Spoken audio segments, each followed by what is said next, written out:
This is ODAT Chat, your instant connection to recovery and community, one day at a time. This podcast may contain strong language, sexual content, and spiritual truth. Listener discretion is advised.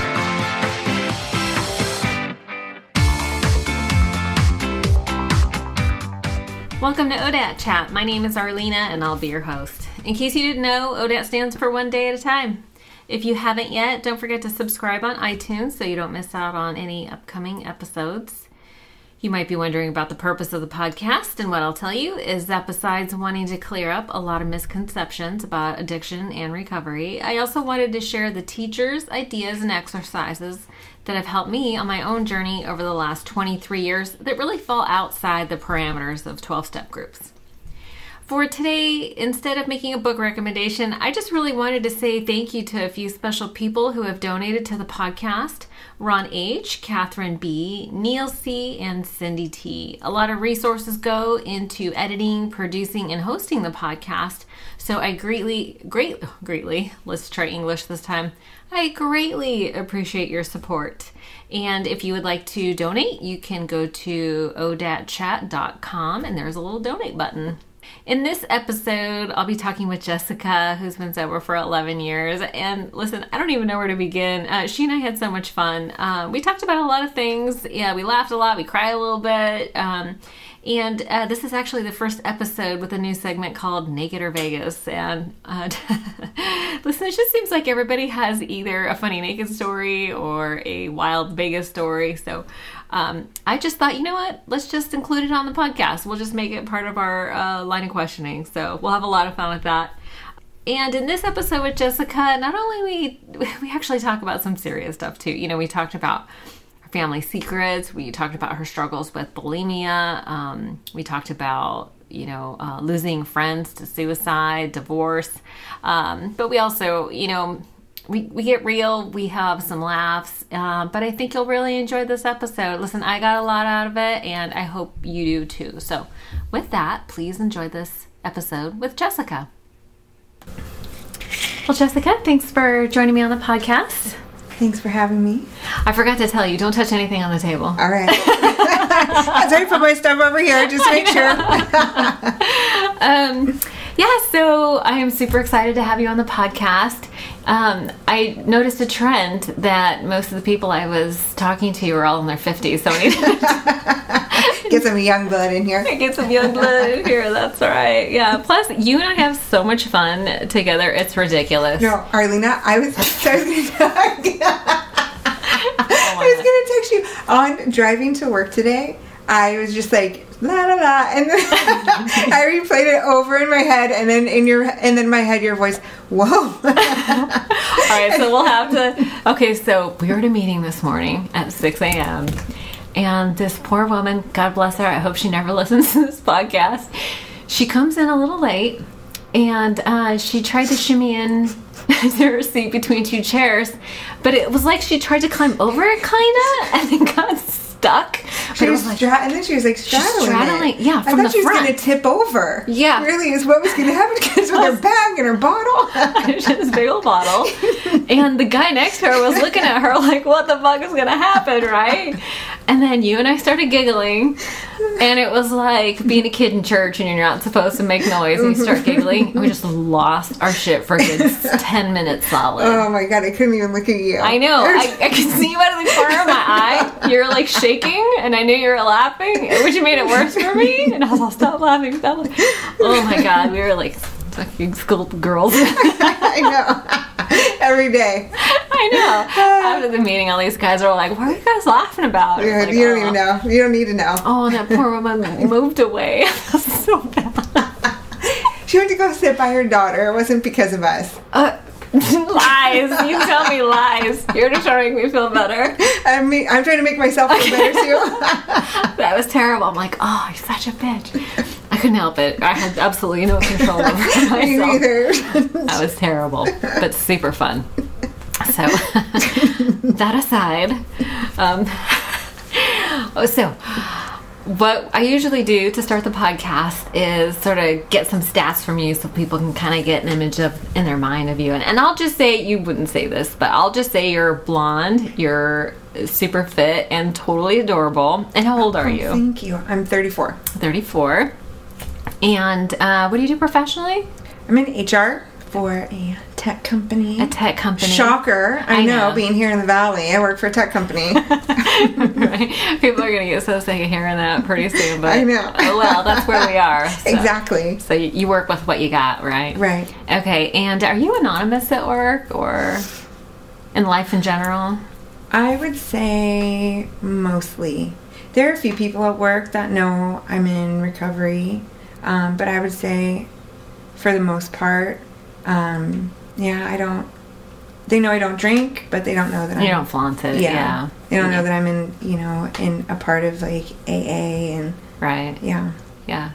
It's kind of funny because it feels like it's like a coming out process. Right. Oh, yeah. I don't know what coming out would be, but it is like, hey, so I wanted to tell you something. I know I told you I don't drink, but there's actually more to it. Right. I'm part of AA. I wish we had you on video. You were hilarious. I know, it feels super shady, right? Like, right. Just wanted you to know. Right. That's really the whole point of the podcast, is to sort of spread awareness of what it is and what it isn't. Because I feel like some people see me as like, when I let them know, they're like treating me like I'm fragile in some way, or they have to do something different, or like not tell me about how they're getting drunk and stuff. Right. I'm like, I really don't care. Arlina, to this day, still, and my mom, I love her, but she just doesn't get it, right? And to this day, I've been sober like almost 12 years. Oh, wow. And she's like, Jessica, is it okay if I have a cocktail? I'm like, Mom, like, my God. Yes, you didn't ask me last night, so why is tonight from different? Day to day, she's kind of different? Yeah, just like, I don't know if it's just, maybe she like, all of a sudden she thinks about it, it's like, oh yeah, Jessica's sober, and that's why she's like, is this okay? Whereas other times, she doesn't think about it. Exactly. Guzzling the it's like, wine. hey, Jessica. That's hilarious. And you were telling me you were kind of waspy. I'm not sure what that means. Like, what is that? White American? I thought it was white Anglo-Saxon things. Person. Yeah. Yeah. Well, it's funny. She's like from Jersey, so she's like she and her family are like loud and wild and opinionated and in your business, but also like very, oh, we don't talk about that. We don't talk about that. Like, Jessica, just, hey, your dad didn't mean it when he yelled at you, but don't tell him I told you that. Don't tell him I told you that. Why? Just like, just sweep everything under the rug and. Nothing's out. Chug along. Nothing's out in the open. No. Interesting. And does your mom drink? Well, obviously a little bit, but like, is she an alcoholic or just a heavy drinker? Or you don't like to diagnose? I don't know. Sometimes I think so. Her mom was an alcoholic. Oh. And like hiding bottles. Went to Betty Ford Center. Oh, she did. Like alcoholic. She went to rehab. Yeah. Your grandmother. Mm-hmm. Is your grandmother still with us? Mm-mm. She died when I was really young. Oh. Probably like 6 or 7. Oh, little. And so like, Did she get sober before you were born? I don't know if she was sober. I don't know if she stayed sober. I know she went, but I don't know. Oh. So I know like they grew up, my mom has 3 sisters, so I know they all grew up in this alcoholic home in Jersey in the 50s and 60s, Right. And I know a couple of my aunts, a couple of her sisters have struggled. So. Oh, interesting. Yeah. Yeah. So I think my mom, she said before, she's like, I just limit myself. I'm like, okay, but your martini glass is like this big. I know. So 3 of those probably equals like 7. Double shot and everyone. Right, exactly. Yeah. I'm just gonna have one drink. It's a keg. That was like me. Just one. I'm just gonna go out and have a cocktail. Can I get a Long Island extra, please? Like that's my one cocktail. That's your one cocktail. I never did that. I never said just one. Well, I said just one, and I intended to do just one, and then all of a sudden, yeah. you know, 10 I woke up drinks later. the next morning. Right. What the hell happened last Right. night? Who are you? Excuse me. I know. May I see some ID? Right. Where's my shirt? Where's my shirt? Oh my God. I used to say, like I'd open my eyes and be like, oh my God, that's not my ceiling. Ah, damn it. Right, exactly. I know that. That's not my ceiling. They never called it a walk of shame back in the day. I was like, oh, finally, somebody knows my pain. Right. I love that. Yeah, I that's remember hilarious. my parents came down to San Diego because I lived in San Diego. That's where I did most of my partying. Oh, okay. And they came to visit me, and they're like, "Hey, Jessica, we're at the Hotel Del. Come meet us for brunch." And I was like, "All right." And I was like, "I don't know. I don't know where I was coming from, but I was in the clothes from the night before." And you I would just show up to breakfast? I showed up to brunch, like no big deal, Arlina. I swear to God, I'm just walking in. I'm like, "Hey, walk of shame!" Like no shame in my game at all. Like, and my So mom's like, "Walk of brazen. shame? What is that?" And I was like, "I wasn't home last night, Mom. My dad was just told her. Oh my gosh, does your dad drink too? He stopped drinking. It's interesting. So he stopped drinking when I was born, a little bit before I was born. Okay. And what he said was that it was just kind of taking over. Okay. But he just had the willpower to stop. Did he? He stopped. But you know what's so funny, Arlina, is like I see so much of him, like characteristics that we have in him, right? Yeah. So, but he doesn't believe in recovery or 12-step programs, or it's more just like if you want to stop doing something or if you want to change something, just set your mind to it and you can do it. Well, some people can, right? But it's also like he doesn't understand.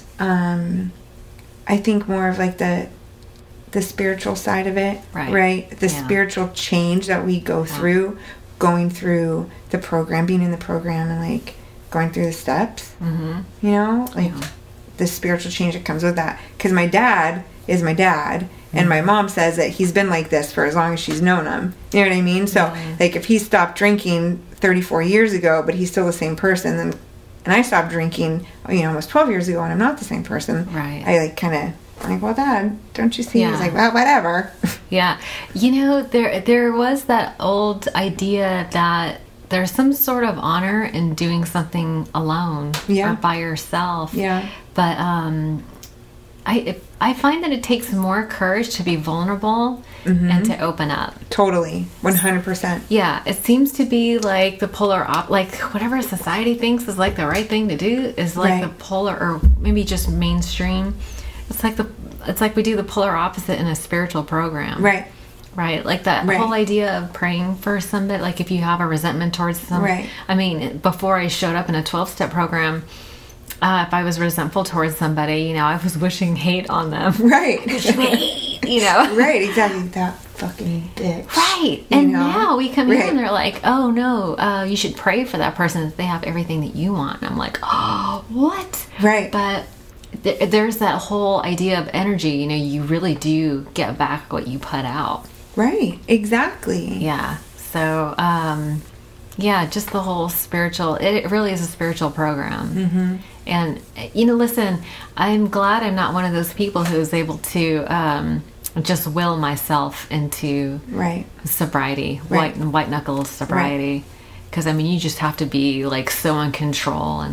Right. And could you imagine, I just think about it and just about other things, like the way I obsess about them and just, like, I don't know, like, sweets.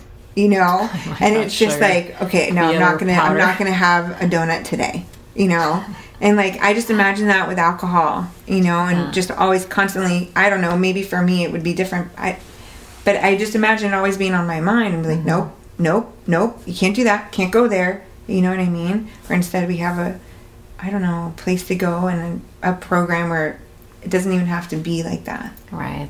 We can just kind of.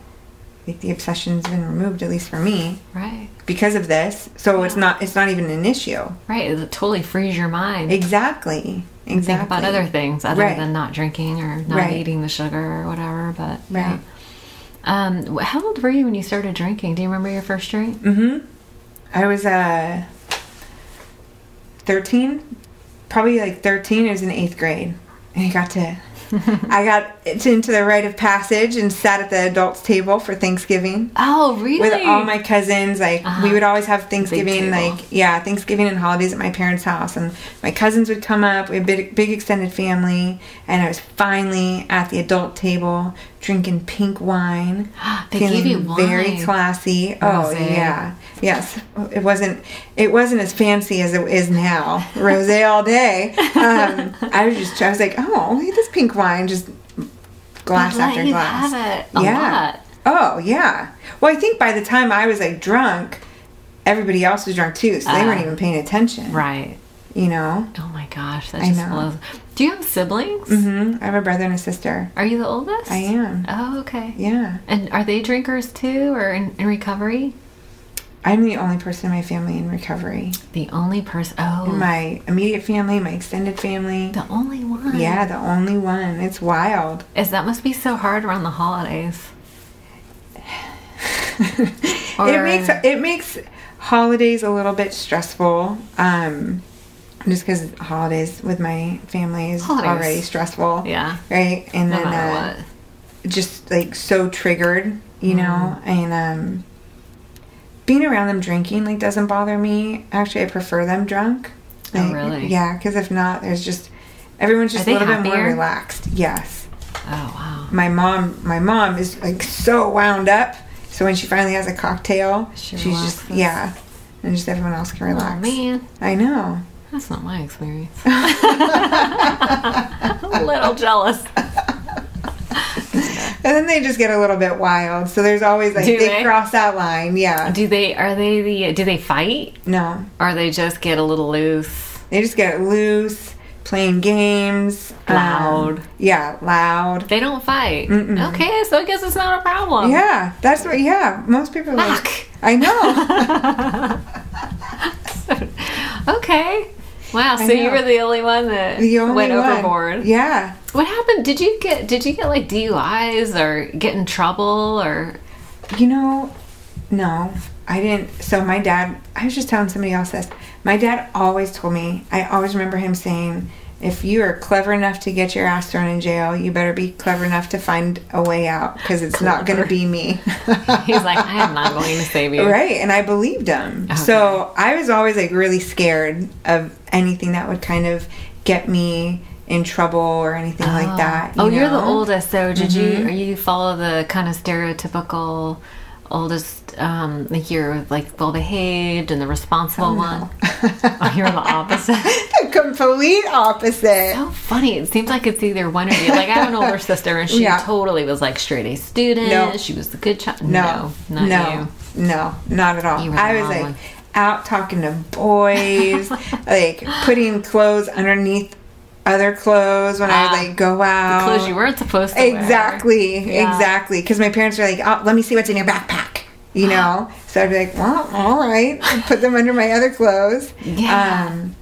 And just, just doing things I wasn't supposed to do. All right. It's so funny. My boys told me the other day, controlling parents make sneaky kids. Totally. My parents were all about the control. Yeah. And every time I always asked them, well, why can't I do this? Or why not? Yeah. And their answer was just always, well, because I said so. Yeah. I'm like, well, that fucking doesn't do anything for me. Mm-mm. That doesn't make any sense to me, so I'm going to go find out. If they would have just explained a little bit. Right. So, like, give me a reason. Right. Totally. Like, I want a reason. Give me a reason. Maybe I'll toe the line. Exactly. Maybe I'll do it. I mean, listen, if we knew half the things that we knew now, like it was for our safety or it would benefit us in some way, it's like, it needs to be logical, and that's just, there's no logic there. Right. I agree. Yeah. Or even if it was just like, hey, Jessica, I get it. You want to do this, you want to do that. There will be time, but right now, I don't know, something. It's just some kind of communication other than no. Because I said so. Because I don't have the will to explain to Right. you. I don't have the energy. I'm fucking tired. Probably, exactly. Well, they don't want to deal mom with it. I know. Yeah, I'm in my 40s. I have 2 kids. I work. I'm exhausted. Right. But I actually take the time to explain certain things. Right. But Well, okay, I so see you didn't that. get I see that with like parents in recovery who. I just That's fine. hit the table with my knee. Are we okay? We're good. I see parents in recovery who talk to their kids about things. Yeah. Like the communication is just a little bit more open and understanding and two-way. Right. And like the relationships that those kids have with their parents is just like, oh, I'm so jealous. You know, Yeah. I'm just maybe not jealous, just a little bit envious because I do think that things would be different.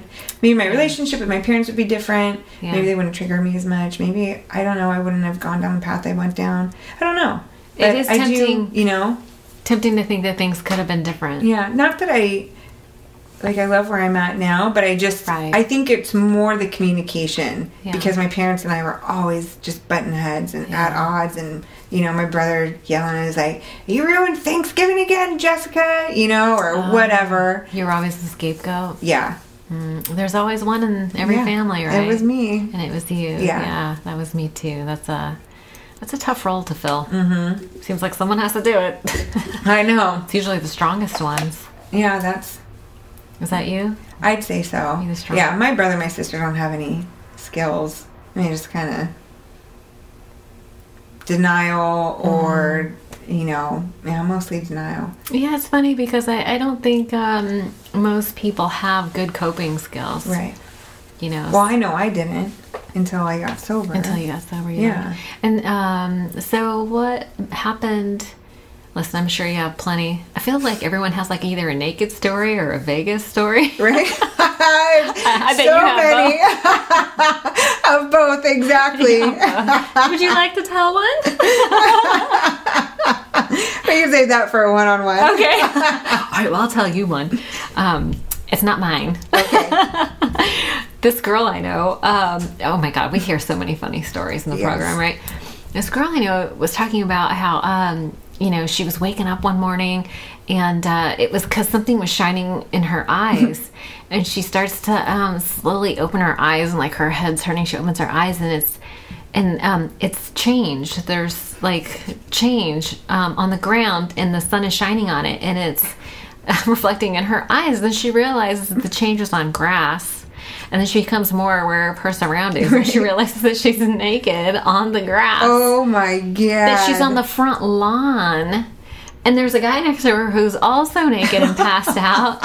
And she looks up and there's the neighbor standing, gawking at them, walking their dog in the morning. That's so great. Can you imagine? No. Damn it, I wish that was my story. That's a really good story. Oh my I don't have any like naked coming to stories like where are my clothes. Like I don't have it. I remember all Just of the that. knot. It's not my ceiling. Right. Like I know how I got naked. You know what I mean? Are you not a blackout drinker? I am, but I always, well, like I always ended up with like I knew where my clothes were. I didn't, you know, and I never ended up in some wild place naked. Although, I loved to show everybody my tits. I did. I was not expecting that. I did. I was always just... Were you the girl gone wild? I was. Oh my God. I was. Arlina, I'll tell you, there was a couple times for the first few years after I got sober. You were still doing that out of habit? Could you imagine? I swear, like, I don't know why I'm crazy, but... I don't know. People would, you know, I would be afraid that the person I was with at the time, he was getting like these emails from his perverted friend who would be like, look at, you know, check out these cans or whatever. And I was afraid that like one of the pictures he would get, he would be like, hey, wait, that looks familiar. Those look, babe. I swear that's what I thought because of how often and, you know, whatever. Listen, you were sharing with the world. I know. Which is hilarious because you seem semi-private. I know, you would your think. About the things that really matter to me, Right. which clearly aren't my boobs. Not the boobs. You know, my dad used to say as well, if you've seen one, you've seen two. So great and so true. I know, I love Listen, it. if you knew who my dad was, that would be even funnier, because he was like Mr. Uber Christian, like Mr. so super conservative, but every once in a while something like that will fly out and I'll be like, who what? are you? That's so great. Yeah, that is funny. Okay, so you're the black sheep, and Yes. oldest of three, Yes. only one sober. So what happened to you that you decided that you were an alcoholic and needed to get help? You know, I really kind of realized about 6 months before I got sober that there was a problem. And we'd come back from vacation, a family trip to Mexico. And this was the first time that, because I'd moved to San Diego right after I turned 21. And that's where I did most of my partying and drinking. So Your family I was wasn't down. there. No, they weren't Okay. there. I was down there by myself. Ooh, no witnesses. Exactly. You know, so they had no idea what was going on.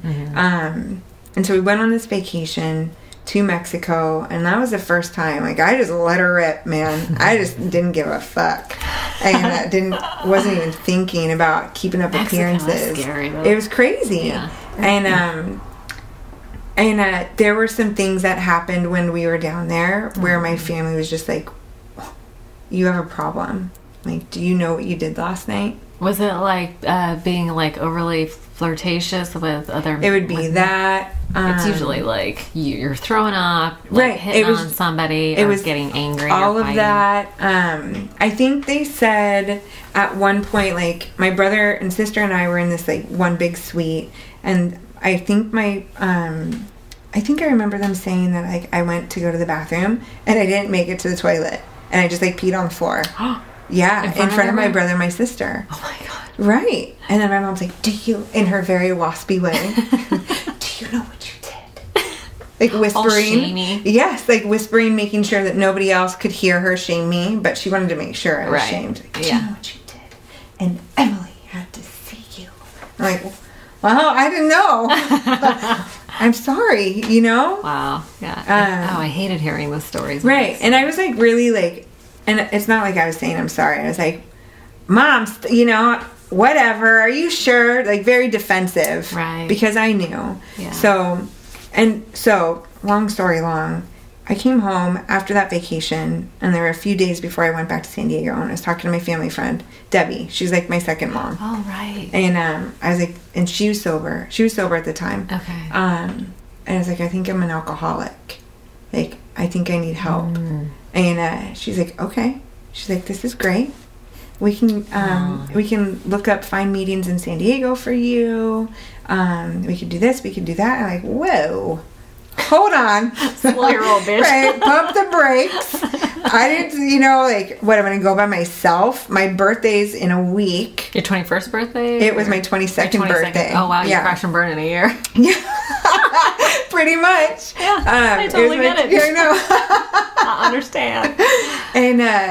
And I was like, "No, we've got this going on, that going on, blah, blah, blah." You know, like that thing. I think Yeah. I just needed to, like, say it out loud to somebody. Okay. And she was so loving and so non-judgmental, No, yeah, you know? same. Just like, she's like, "All right." So when I moved back home in like June or July, it was Was June. it that same year? Yeah, June of 2005. Okay. I moved back home, and that's when I totally remember this. My last drink, I went out to downtown Campbell with, like, my brother and some of his friends, and I was only going to have one drink. That's what I said, because I knew, especially when I got around my brother and his friends, he didn't like me to embarrass him, Right. and I would flirt with his friends and just be inappropriate and say inappropriate things. And so I woke up in the bathtub with my clothes on. Like, there wasn't any water in the bathtub. I was just like, decided to sleep in the bathtub. Just in case. Right. I don't know how I got there. I was in this, like, in-law unit of my parents' house, which was weird because nobody was staying there at the moment. And I don't know how I got there. And I was in the bathtub fully clothed. I had pissed myself. Oh. And it was just like, Oh. what happened? And it was, again, one of those nights where I had to call my brother, I had to call my friend, and she's like, oh, yeah, you did this, you did that. And my brother's like, I can't fucking believe you did this again. You're trying to take your top off, show everyone your boobs. And I was just like, like, I just remember thinking, like, I can't live like this anymore. Yeah. You know? So I called Debbie, and this was, like, on a Wednesday, I think, or a Thursday. And I called her, and she's like, listen, if you, like, just try not to drink until Saturday. Like, there's a really good meeting I want you to go to. And the Saturday Ferris and Spencer. Yes. That was my regular meeting. Saturday in Ferris and Spencer. That was my first meeting. Oh, and, really? I may have been there. You might have. I went there for every Saturday for, like, Me 10 too. years, 10 or 15 years. Yeah, it was that meeting, and I remember, like, walking in, and, you know, it's all loud. Yeah. Stupid acoustics. They're and I'm very like, loud. Saturday morning, like... Mostly older people. Right. I'm like, where the fuck am I? This alternate reality, you know? And everyone was smiling and happy. How are you? Hi, I'm this person. I'm that person. And Debbie's like, here, take my seat right here in the middle of all these people I don't know. Right. Right? She's like, I'll go sit over here. And I was just sat there. I was like, I can't believe this. Like, how can I She didn't sit with you? No, there were no seats. She was like standing in the back. Yeah, that was the standing room only meeting. Yeah. They called it the Prozac and pastry. Yes, that's right. That's right. Yeah, everyone's all happy and there's... Yeah. So that was my first meeting. Wow. You know what's crazy is, and I think this is where I, like, finally got it, is someone got up with, like, 17 years that day. And it was so powerful for me because she and I could not be more different. We have different stories. You know, she grew up on the streets, like, got sober really young, and got all these things. And then, but she, like, talked about how she felt on the inside. Right. And that was the first time ever, like, I remember somebody knowing how I felt on the inside. You know, because I would try and talk to my friends or my family, and they were just like, I don't know what you're saying right now. Oh, man. And I just felt so misunderstood, right? Like, oh, yeah. Like, I wasn't able to be my authentic self. Right. You know, just, like, hiding behind this, and I'll be whoever you want me to be. Just love me. Right. You know? Yeah. And then this woman spoke, and it was like, what's that song? Killing Me Softly? Like, I just think of that, like, those words of that song, because that's how I felt. Like, she didn't know who I was, but there she was, like, telling my story. Oh, my Like, God. speaking to my heart, you know? Yeah, it was really... First time you'd heard someone really speak from the heart. Who Right. spoke your language. Exactly. It was so powerful. It was unreal. Wow. Yeah. That's amazing. Yeah. That was your first experience. So did you get a sponsor right away? No. No. No. How long? So this is interesting. What I've been hearing from doing this for a little while is that it takes people like a couple years to kind of. That was my experience. It took me a couple years to sort of, from the time that I sort of had this bottom with my sister, and she went to Al-Anon and was like, "You're an alcoholic." And my mom had dated somebody that was in the program when I was 14. He was at the meeting. This morning, actually. Whoa. Yeah, I'll point him out. Wild. It's hilarious. Little Al. He sits in the back. I don't know if you know who he is. No. Yeah. When I was 14 years old, and my mom started dating him. So, and I had been to AA meetings. So, yeah, but it was, when you go for yourself, it's like a totally different experience. I'm sure. Yeah. So, That's wild. Yeah. So what happened? So tell me the story about Deb, though, because she was your family friend, and I remember her from that meeting, though. Yeah. And her story did not end well. No. So she was dual diagnosed, as I think a bunch of us are in the program, right? Dual diagnosed. So she was like bipolar as well. Oh, right. Oh, right. And as well as like an alcoholic. And you know, I don't know. I don't really know. I can't explain what happened with her, like what happened, like what she was feeling, you know what I mean? Right. And that's why, like, when I hear about people talking, like sober friends that I hear, you know, talking about like their bipolar, it just like terrifies me. But I think it, you know, in my opinion, and this is just what I think it was just like too hard, you know. She like lost the hope, right? Couldn't see the other side. And I've been there, like, in that tunnel where you can't see the light at the end of it, right? But I felt like I just felt like I knew it was coming, you know? I knew the light was coming. I just had to, like, hold on a little bit more, because I just knew. And I think that she just, I don't know, she lost it. Tired. Yeah, I think she did. And I'm sure it's exhausting trying to balance that mental, that mental stuff that she's dealing with, as well as, like, trying to be sober and, like, do all these other things. So she ended up taking her life. She started drinking, and then, like... Oh, she started drinking first. Yeah, I think she was drinking just for, like, a week beforehand, and then had a plan. Yeah. And it wasn't... She had attempted suicide a couple times, and this was the one time that it... She succeeded. Yeah. That must have rocked your world. It was...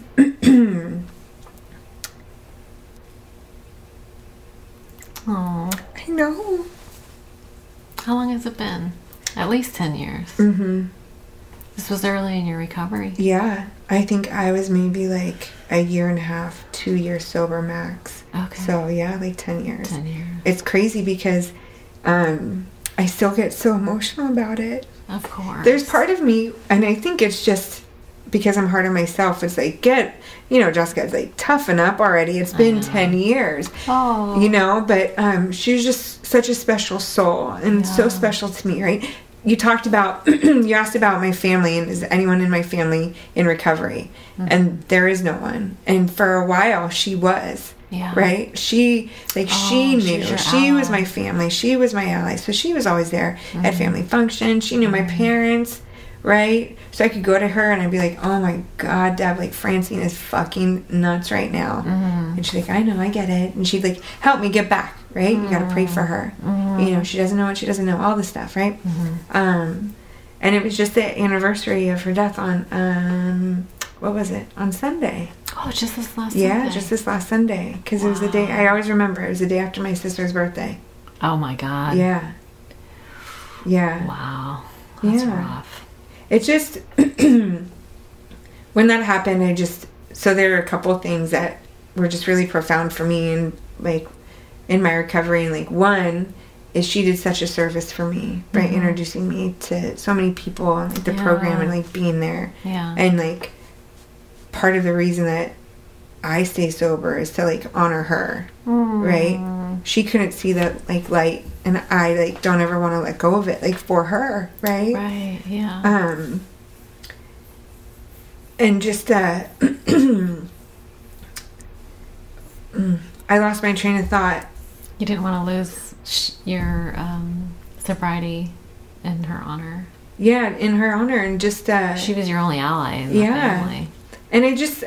Did that, like, leave you feeling alone in the family? Yeah. Because she was your ally. Yeah.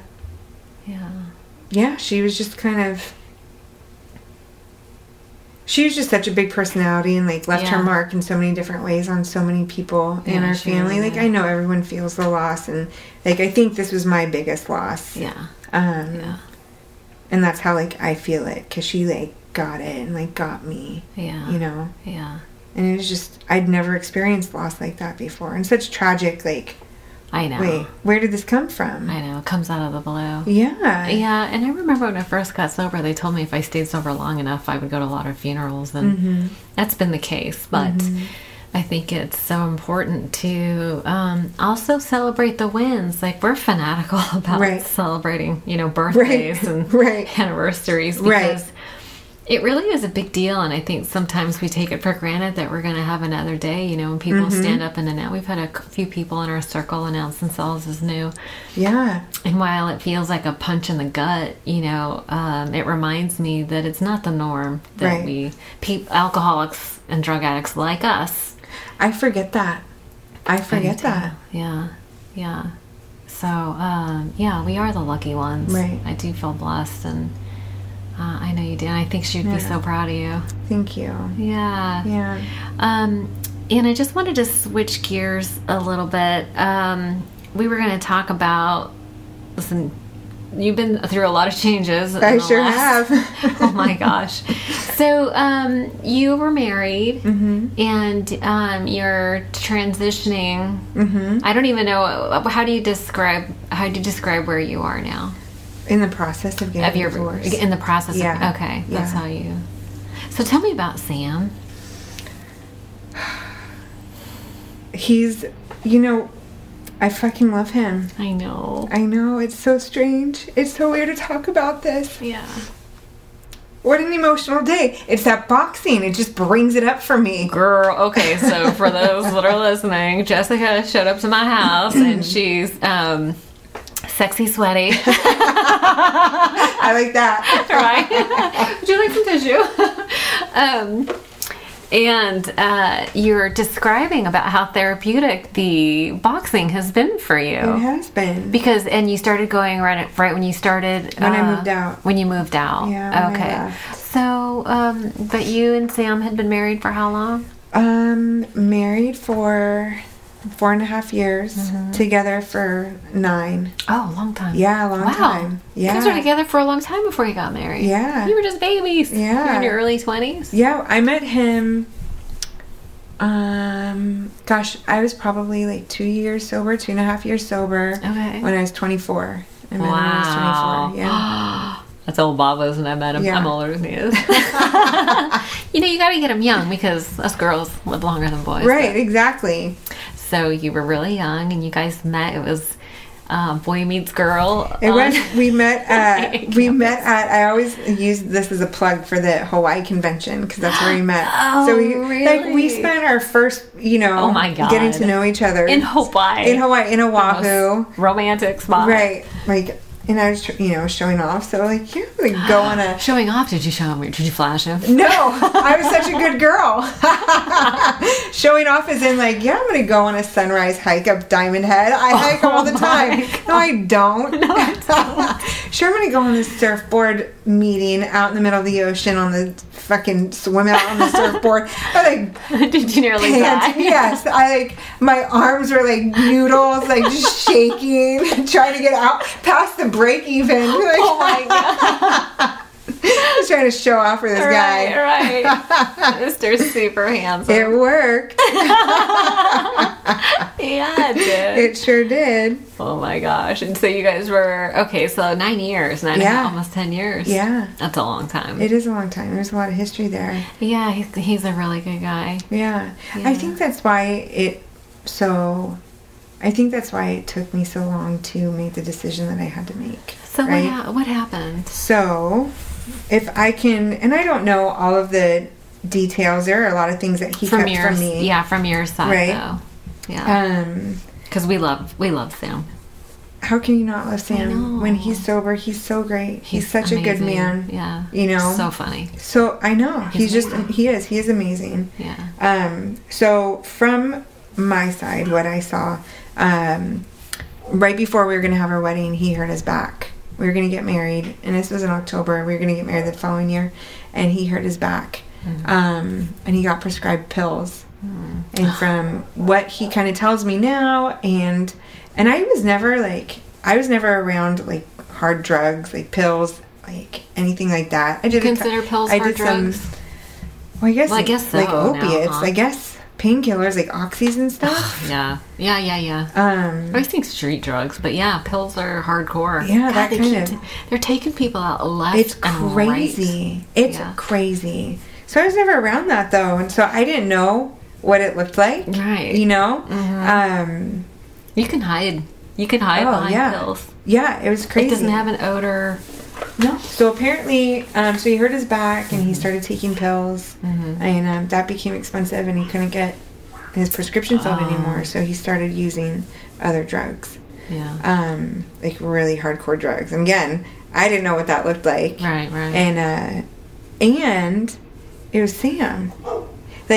We were, I think I said this once, I felt that we were the AA power couple, Brangelina. For real. He had his commitments and his boys, and I had mine and my girls, and then we'd go to meetings together and do our own thing. And we had so many friends in recovery, and everyone just knew us. Yeah. So in my mind, I like never, ever in a million thought that it would happen to him. And thought that this would take him out. Because I thought he was solid. Because he hung out with solid dudes. Yeah. He went to solid meetings. Right? He's doing the deal. Exactly. So I never ever thought that this would happen. Oh my God. Hang on one second. These animals that are barking are driving me crazy. Hang on one second. Okay, we're back. I'm so sorry. I had to... So there's a dog next door that was barking like crazy, so I had to go throw him a hot dog. Anyway, please continue. We were talking about Sam. And he had... he relapsed on prescription prescription pills, and then when he couldn't get more, he started doing harder drugs. Oh, okay. Oh, that's right. Oh my God, now they're both going. I'm just going to ignore them.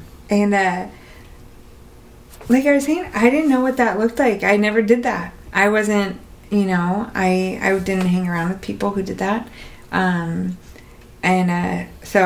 maybe I just didn't want to believe it. You know what I mean? I didn't want to believe that he had relapsed and he wasn't really doing the deal, and maybe he was just really tired and not like nodding off, he was on the like nod. The dope, Wow. How long was he using before you? Did you find out, or did he tell you? So I found out. I found a meth pipe. Pipe somewhere. Gosh, I can't remember if it was in our apartment or if I like went searching for it. I like got in that obsession, like something's fucking wrong and I'm gonna fucking figure it out. Did you think maybe he was cheating on you, or I had something. I didn't really think that he would like. Just knowing Sam, I didn't think that he would go and cheat on me. So once I saw the meth pipe, I knew. I was like, I fucking knew it, And I think a couple months later, he got arrested for the first time. Oh, he got arrested? Yeah. Yeah. For the first time? For the first time. How many times did he get arrested? 1, 2 or 3. Okay. 2 or 3. So it was like our whole marriage. So he was on those pills before we got married.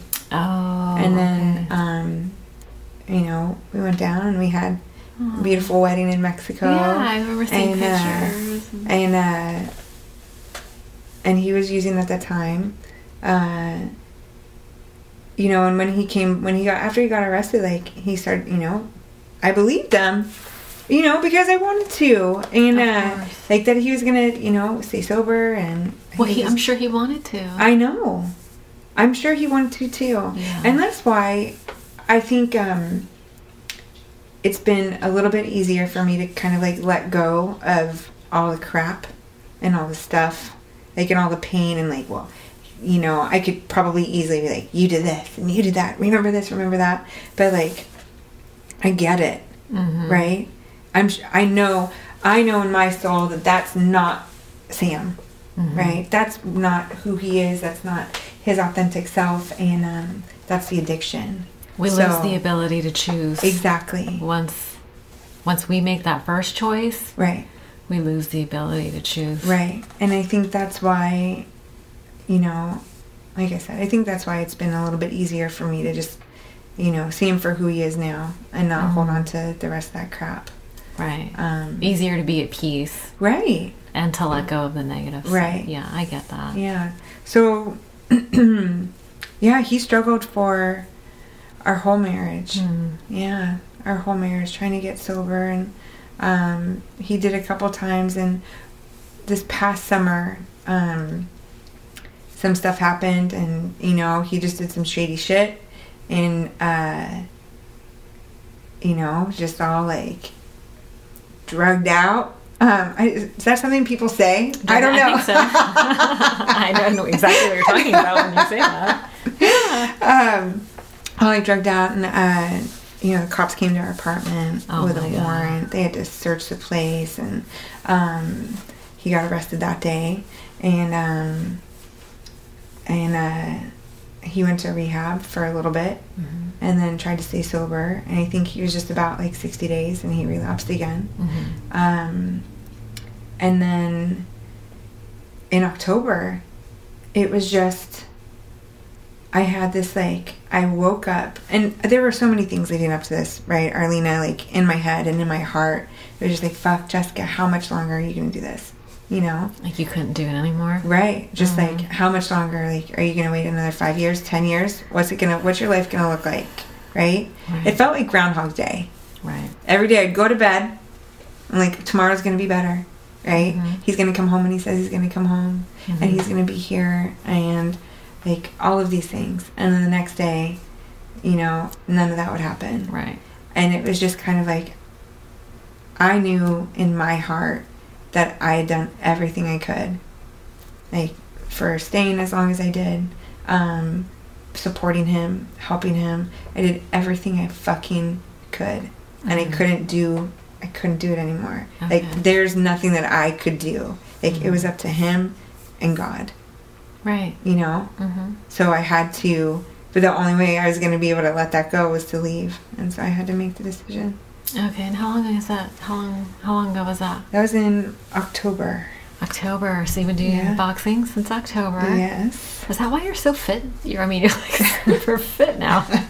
There's a couple reasons for that, to be honest. Okay, and we were going to talk about a few different things. Yeah. Is that, do you want to share, you mentioned that you had also struggled with bulimia. Yeah. So listen, give me the 101, because I don't really understand it. I think we're all dual diagnosed to some extent. I have the drug addiction, alcoholism, codependency, right, a plethora of issues. But bulimia is not one of them. Just tell me, what are the basics? I don't really know much about it. So, bulimia, whereas I think a lot of people know what anorexia is, where they, That's not eating. Right. And so bulimia is it's marked by a couple things, right? Okay. So it's either like periods of restriction, so not eating, and which then lead to like a session of like a binge. Binging. Like just like binge eating, just like you're ravenous, like anything you can get your hands on. Okay. Right? And then followed by a purge. So some people use vomiting, some people use laxatives, some people go to the gym, like a whole bunch of different ways, right? So like over exercise. So if someone's like counting calories or kind of like, I just had 500 calories worth of Oreos, they're going to go to the gym and exercise until that number on the treadmill reads like 600 calories. Oh, okay. So what I do is probably the most disgusting and shameful one of all is the vomiting. Okay. That's my way of purging. Girl, I had no shit. Listen, when I was drinking, right? Remember I was telling you? Yes. So, I was a puker. And Me too. And I used to say, there was nothing I could do about it. It was like, because, not drinking is not an option. Right. So I'm just going to puke. That was always me too. I was a puker, and I would make fun of it, right? I'd be like, if I didn't have splash marks on my shoes the next day, it wasn't a good time. I had like these black boots. And vomits, okay, a little gross, but a little TMI, but the contrast between the white and my black boots was obvious. Quite a stark contrast. I had a friend send me this private message on Instagram the other day, and it was this picture of this blonde chick with her head in the toilet, and like the toilet seat had fallen on her head. Yeah, and he was like, "Hey, I found your picture for Throwback Thursday." Oh man. And I was like, "Oh no, that chick still has her clothes on. That's not me." Naked. Exactly. Holy image. So I get it. That was me too. Yeah. That was me too. It's just very, that kind of like. So what is that? That is really all of it's. I feel like addiction's all the same thing. It's all rooted in control and loss of control. It's like being totally out of balance, right? Either super in control or super out of control, zero balance. Right, and that's exactly how I felt. So, and I don't even know what triggered this when I first started it, but like I first started doing it in 7th grade. Oh, really? That's I was really young. I was really young. Did you feel like you were heavy? Yeah, I was a chubby kid. You were? I was a chubby kid. Man, I started, and like, my tits came in when I was like in 5th grade. Oh, no. Yeah. I had like my teacher pull me out of class. Everyone was just like sitting there, and she's like, Jessica, come here, please. And like, pull me out of class. She's like, turn around. And she felt my back. To see if you're wearing a Yeah, and she was bra. like, you're going to need to start wearing a bra. You need to go shopping this weekend with your mom, and I need to see one on you next week when you come back to school. Oh. I was like, oh my God. Your mother didn't notice? I guess not. No. She was probably, sweeping that under the rug too with everything else that was going on. Not happening. Right, exactly. Exactly. God. Yeah, so it was really interesting. So for 12 years I kind of struggled off and on with it. Even when I was drinking and stuff too, especially like junior high and high school. And then, like I said, it would kind of come in waves. And when I first got sober, right, I put down that alcohol and that shit came back, man. It was crazy. It was just like this little voice in my head that as soon as I started getting sober, it just like the switch flipped and there it was just talking to me, right? I ended up going to treatment for that when I was like 2 years sober. Oh, you did? Yeah, God, I did. A lot happened at 2 years sober. I know. Dad died. You should have met Sam. I know. Exactly. Oof. So I went to treatment when I was 2 years sober. What's treatment like? Is that an inpatient thing? It was like an all-day outpatient thing. Outpatient. Yeah. Okay. So it was kind of wild. And I'd never been in anything like this before. Where you go in and you have to, like, they kind of measure out your breath. Yeah, they weigh you every day. Okay. They make you get on the scale backwards. So you don't see the number. They don't tell you the number. What were you down to? So that's the thing with bulimics is, the anorexics, you can really just see it, right? They're like skeletal. okay. And most bulimics are not? They look normal. Yeah, like a normal weight. And I was probably the same weight I am right now. I look the same as I do right now.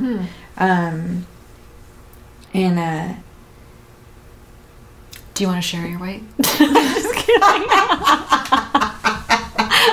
And how much is that? I know, but how old are you? And how old are you? And how much do you weigh? Can I see your driver's license? I'm so fucked up. I'm shameless. I'll ask anything. Just about anything. I don't know. I don't weigh myself. Good for you. I haven't weighed myself in a while, just because of that. So 2 years sober, I went into treatment, and it's crazy. I hadn't done any of those behaviors. They do all this stuff that you see. I think that you see on TV, where you have like talk therapy and there's like art therapy. Yeah. A lot of like hokey stuff, but it helped. What's the purpose of that? Is the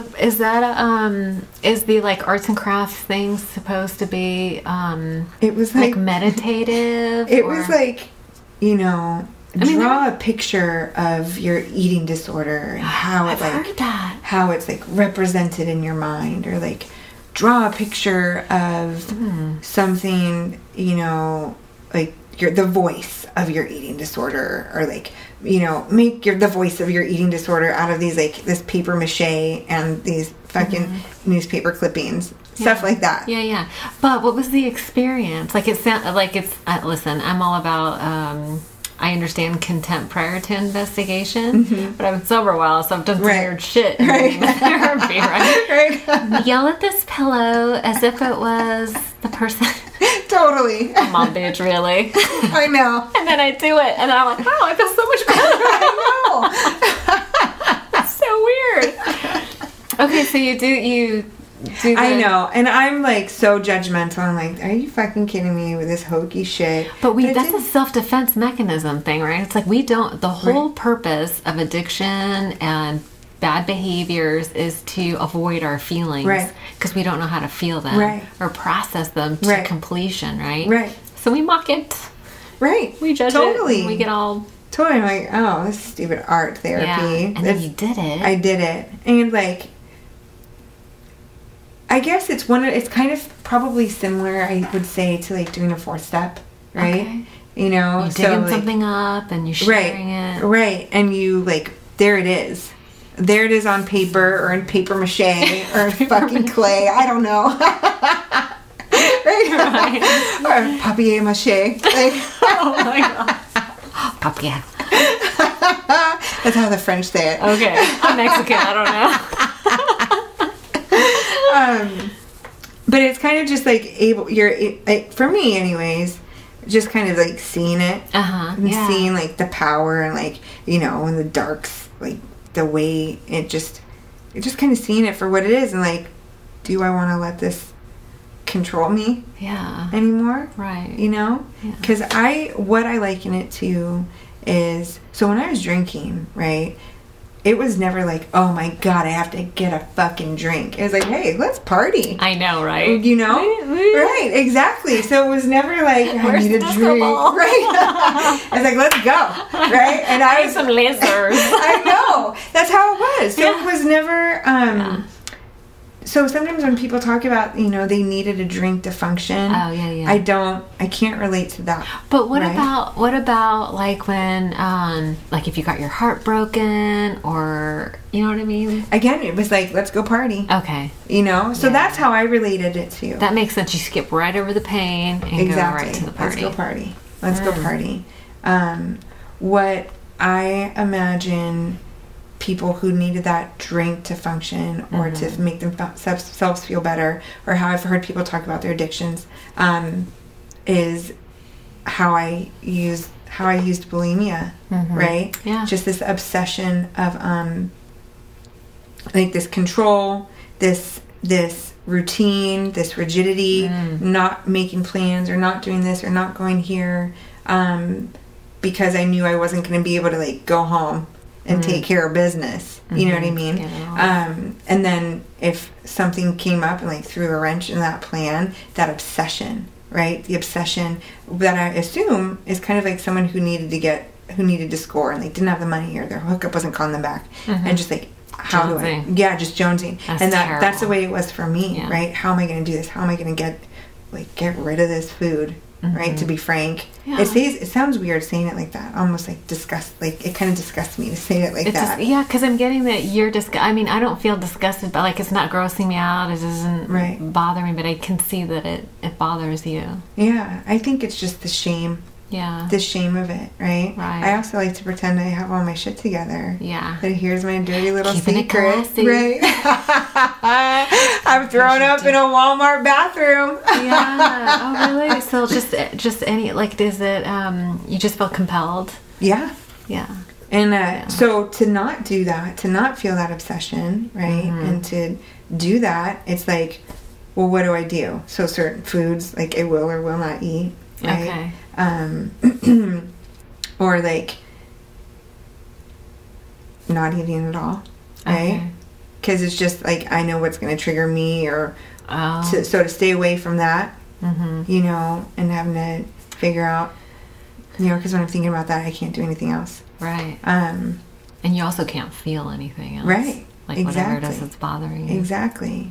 So what ends up being the solution for that? Is it similar to the solution for everything else? Because I almost feel like it doesn't matter what the problem is, the solution's the same, right? It's digging up all that stuff and facing it, and then finding a way to resolve it, whether it's through taking responsibility for your part and forgiving the other person, or maybe feeling like, I know for me, when I did the steps and did the inventory for the first time, I realized that the people I was most resentful at were actually retaliating or responding to my behavior. Like I instigated or initiated or provoked. Right. And I didn't even see my part. Right.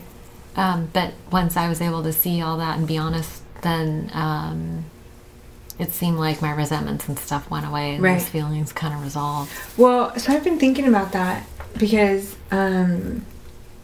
when I moved out and decided to leave my marriage, there was again, you know, there was my eating disorder rearing its head. And it's crazy how quickly, like, I was just like, all right, babe, let's do this. Okay. You know, I was ready to ride. My ride or die, you know? And it's so easily, you can hide that. Yeah, it's really easy to hide that, you know?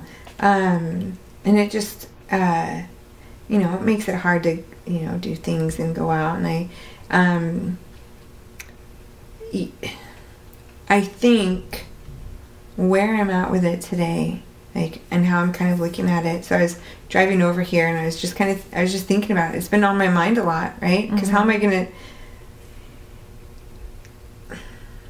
to be like my true self, my authentic self, right? With the secret, right? Right. And like, what I was thinking when I came over here is like, where's God in all this? Ooh. I kind of like came to the conclusion, a couple things, right? I had a fucking lot going on, man. I moved out and I left my marriage and I had to then like physically move out of the apartment that Sam and I had shared for our marriage, right? Going through that shit and like finding, you know, so many like pictures of us together. Happy memories. Yeah, like our wedding album. Like a scrapbook that, you know, my brother's girl made for us. And,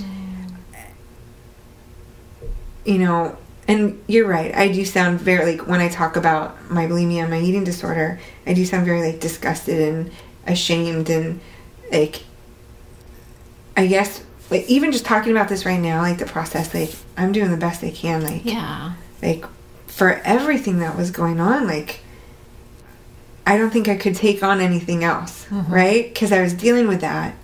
I was dealing with me and my stuff, for the most part, right?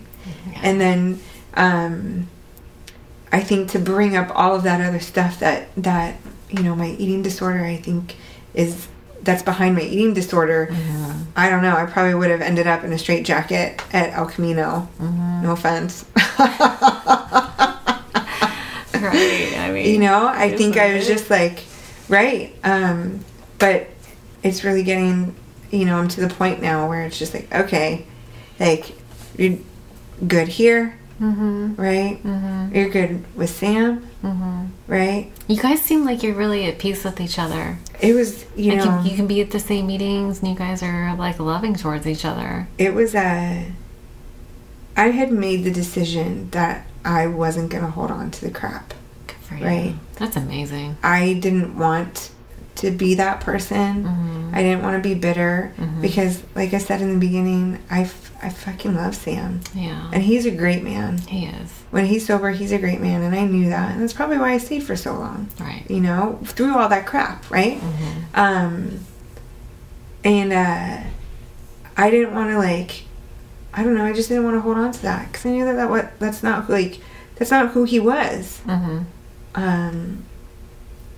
It was just a decision that he made. It was a choice that he made. Yeah. You know? So he ended up going to rehab in like the middle of December, got out in the middle of January. He was here for a couple weeks and spent a couple weeks at his mom's in North Carolina. And when he came back, I was really nervous because we had to have the conversation that we had kind of danced around but hadn't really talked about. I was super nervous, trying to like, okay, well, I've got to say this and make it this way so, you know, I can get the best outcome for me and blah, blah, blah, blah, blah, right? And I was like, Jessica, it doesn't matter. Like, it doesn't matter what he does, what he doesn't do.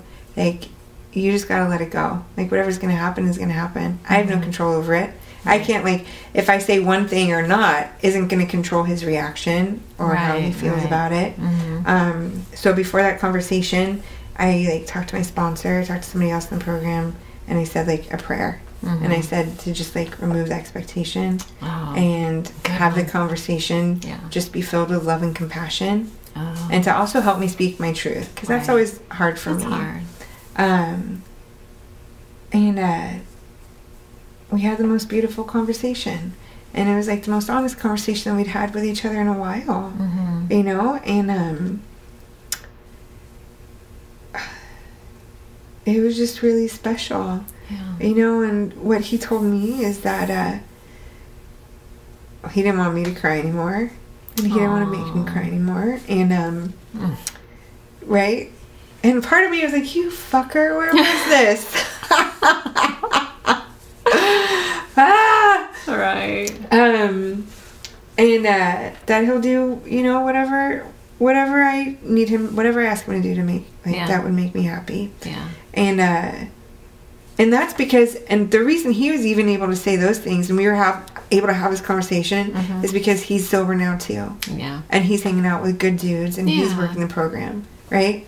And we both talked about, and like during that conversation, we both talked about how like we still love each other. Yeah. You know, it's like, it's different. And that we don't want this one choice to be like, and this one decision to be like, what, like, I don't know, what we think about of when we think about our relationship, like representative of our relationship and who we were. 10 years. Exactly. That's so a lot of good history. Exactly. Yeah. And even, I was just talking to him the other day, and even, I told him, like, even when times were shitty, like, there was still, like, love there. Yeah. And we still found, like, we still laughed. Yeah. You know what I mean? So, we both decided, like, that's what, you know, for now, I don't know what's going to happen. Right. Right? But for now, like, this is what feels right. Because they're like, push him out, right? And be like, you know, we're getting a divorce. And I'm never going to speak to you again. Don't come to these meetings. Don't do this, don't do that. That didn't seem right for me. Right. Yeah. Like, you take these meetings and I'll take these meetings and don't call me. That just doesn't seem right. That doesn't feel right for me. And you know what, Arlina, it's so weird. I was, like, obsessed with, like, the rules. Like, what? Like, I don't know what rules, but the rules. Like, the rules of divorce. Right. And the rules of divorce and the program. The girlfriend's guide to AA. Right. You know? And so I was like, well, maybe we should do this. And maybe we should do that. And I was just obsessed with these rules. And weird. And it does give your mind something to chew on. That's what obsession is. It gives your mind something to chew on so you can forget about what's really bothering you. And then what happened was just like, there aren't any fucking rules. Like, who cares about the rules? Yeah. You know? And maybe there's a little bit of like, what are people going to like think or say? Like, who fucking cares? Yeah. Like, you are not responsible for anyone else's Exactly. feelings. And this is what works for us for right now. And I don't know. Maybe it'll inspire other people to like have Don't be a dick when you get divorced. Right, exactly. Yeah. I saw a lot of that, man. And you hear stories, I'm like, oh. Or people are like, oh my God, my ex. Well, how long have you been divorced? 18 years. Fuck him. And I'm like, oh, you know. I do not want what you have. Yeah, exactly. So I feel like I'm just like, blah, blah, blah. But no, that's good. I think people need a good example of, like, you know, you were talking earlier about you and Sam were the power couple. You were the, you know, example of what to do. You know, that's still the case. Right. You know, to treat somebody with honor and respect, even though the nature of the relationship is changing. Right. And I really believe that if you love somebody, you will always love them. But the nature of the relationship and the form of the relationship changes. Right. Doesn't mean you stop loving them. Right. That was my big thing when I left. It's like, well, where the fuck does this love go? What do I do with it? Because I still love him. Yeah. You know? Yeah. It just sucks that we can't do this is and it can't be like this anymore. Right. You know? And I found a way. Change is hard. Right. But I found a way to like, this is where the love goes. It goes to Sam. Yeah. You know? In just like a different way. In a different way. Yeah. Yeah. That's a beautiful thing. We're coming up on our time, and usually my last question, and I think it really fits right now, is how do you stay sober one day at a time? And really it's how do you maintain balance or, process or cope with your feelings that come, because you got a lot of stuff going on. Yeah. Divorce is a long process. And do you have like a daily routine or a weekly routine that you focus that keeps you balanced? So... it was funny, I was thinking about this on my way home today, and so like, I've been going to ODAT every morning. The meeting. And we get up early. Oh, so early. 6 a.m. I know, you always look so good. Because I got to go to work, man. You don't want to know what time my alarm goes off. I almost don't want anyone to know because they're going to think I'm so vain. Listen, you're not the only one. There's people who have a meeting before that meeting. There's a whole crew of people who meet at 5 o'clock for coffee. I don't even know how they do it, man. I can barely get my ass there on time. I know, me too. I roll right out of bed in my sweats. I'm all, hello. Good girl. Yeah. If I didn't have to go to work, it'd probably be a little bit different. Yeah. But okay, so I started going to ODAT 6 a.m. meeting. 6 a.m. meeting because those 4 years when Sam was using, I mean, man, I lost my connection to God, to the program. Like I had a few girls, right? But I wasn't talking to God. I wasn't in the steps. So I've been going to ODAT, and I've been talking to God every day. Every day on my way to work. Like I say, just kind of talk to him like he's my homie, right? Like your homie, right? And because before I'd be like, okay, God, please help me and do this, the blah blah, right? And now I'm like, all right, God, like, all right, so this is what's going on, right? I'm not really digging my role at work right now, but you know that. So just like be with me, help me stay focused, let's try and like just keep one foot in front of the other. Like that's how I'm talking to him today, right? And I think that's really just made it a lot easier for me to connect. Right. Makes and it then more like real. Right. And I like remember that. So I'm like focusing on that and kind of like channeling God. And somebody at the ODAT meeting said, I want to be an encouraging messenger of God. And I kind of want to like be that way as well, right? Remember A Warrior for the Light? Yes, A Warrior for the Light. Oh, so good. Kenny, I love that. So good. So I think that's really what it is today. Okay. Right? Is like that meeting, changing my routine, and that praying, man, that connection. My connection with God right now has never been stronger. And that's what's so weird about this bulimia shit, right? Is because like in that is like, where's God in this? Okay. He's not there. And I just kind of like, I was like, wah! Yeah. Like, God's bring not God there. Into this too. Right. Yeah. Exactly. I hadn't been. Yeah. So I'm going to start doing that too. Awesome. Yeah. I hope, this was, I thought it was going to be weirder with these microphones. I thought I was going to get a little stage fright. Get shy. It's me. I know. It's just like one-on-one, like the girl talk that we've been trying to have. I know. It's hilarious. No, I'm so grateful that you were able to share about that stuff because I know a lot of women struggle with it, and that's not really something that gets talked about in a lot of meetings that we go to. So thank you for being brave and talking about that. Thank you. It's helpful for me too to share the secret. We're as sick as our secrets, you know what I mean? Yeah. And this is one of them, and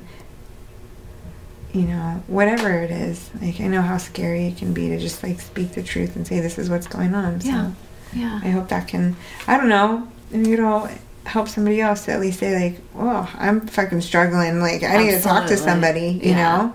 Yeah, maybe give somebody the courage to talk about it. Yeah, absolutely. Well, thanks for asking me to share. Yes, I'm so glad you were able to come. Me too. Thank you so much. This was really fun. Yeah. Okay, that's a wrap. Bye. Thank you for listening to ODAT Chat. Please visit odatchat.com for more episodes, to leave feedback, or suggest topics and guests. Until next time.